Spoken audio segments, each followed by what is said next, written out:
కానీ ఇప్పుడు మీరు గమనిస్తున్నారా, నిన్నటి నుంచి మీరు గమనిస్తున్నారా, ఎక్కడైనా సరే ఒక గవర్నర్ దగ్గర వెళ్తే రేపు మాది ప్రమాణ స్వీకారం పెట్టండి అని అంటే అనౌన్స్ చేసిన తర్వాత గవర్నర్ నువ్వు పోయి మొత్తం లిస్ట్ తీసుకురామని అన్న సందర్భాలు ఎక్కడైనా ఉన్నాయండి?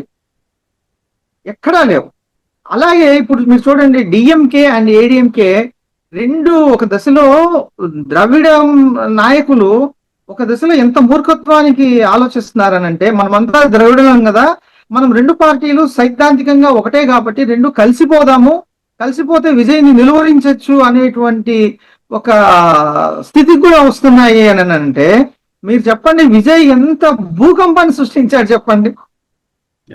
ఎంత భూకంపాన్ని సృష్టించాడు వాళ్ళ మధ్య. ఇదొక సంచలనమైన ఇది ఒక రికార్డ్ అండి, ఇది ఒక రికార్డ్ లాగా తయారవుతుంది. తర్వాత నేను మొన్న విన్నాను, ఒక ప్రముఖ వ్యక్తి కూడా అన్నారు, మన తమిళనాడులో ఉన్నటువంటి విజయ్కి ఇచ్చినటువంటి ఏదైతే వర్డిక్ట్ ఏదైతే ఉందో నిజంగా అది తమిళనాడును దౌర్భాగ్య స్థితికి తీసుకెళ్తుందని. ముఖ్యమైన విషయం అదేనండి, నిజంగా చాలా తప్పు ఆ మాట అనడం.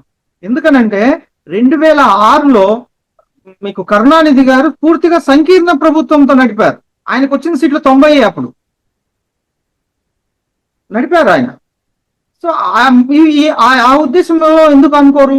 నిజంగా అది దౌర్భాగ్యమే అని అనుకుంటున్నారు. ఈ రోజున మొత్తం ఏ పార్టీకి సరైనటువంటి స్థితిలో లేదు, ఒక పార్టీకి ఎక్కువ స్థానాలు ఉన్నాయి, 2-3 పార్టీలు మద్దతు ఇస్తున్నాయనంటే నిజంగా విజయ్ యొక్క హీరో వర్షిప్ అనేటువంటిది ఇప్పుడు ప్రూవ్ అవుతుందండి.